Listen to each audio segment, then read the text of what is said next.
One time I had a gig with my good friend Pete Smizer, who's a wonderful guitar player, and we've been playing together for about 20 years now.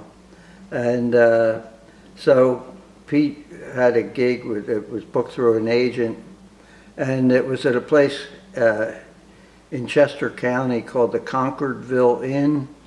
And the Concordville Inn is a combination restaurant, bar, and it has a lot of banquet rooms in it. And right behind the Concordville Inn is the Concordville Hotel. And I think they were all operated by the same management. Anyway, so Pete got the directions for the gig, and what we were supposed to be playing was a rehearsal dinner for a wedding. The wedding was going to happen, I think, the next day or whatever. Anyway, so we go out there, and I go out there, and Pete and I went separately. And when I got there, I walked in, I had my horn, and I see there was a guy, he was a bartender, and he's setting up a bar, and he said to me, "Can I help you?" And I said, "Yeah, well, I'm here to play a job, musical." And he said, "Oh, okay, I know what you're here for. I'll take you there."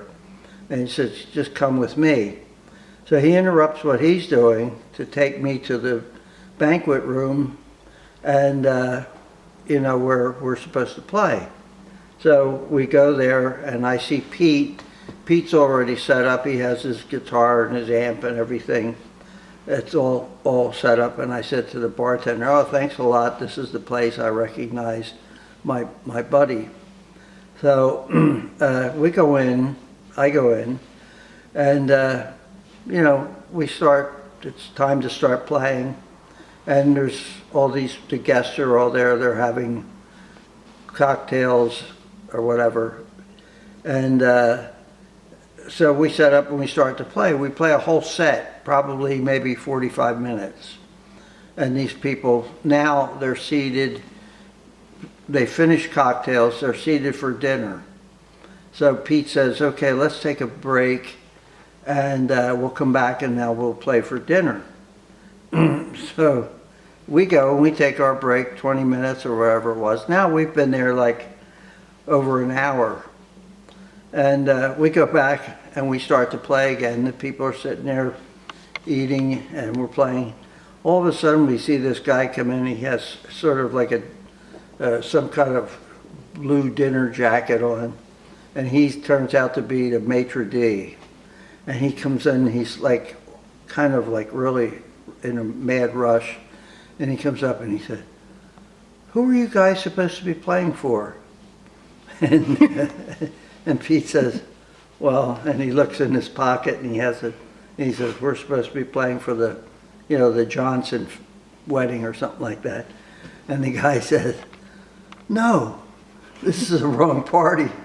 Now we've already been playing for over an hour and with the break and everything, and nobody has ever said like, 'Hey, we didn't hire a band.' I mean, these people are like just a few feet away from us having dinner."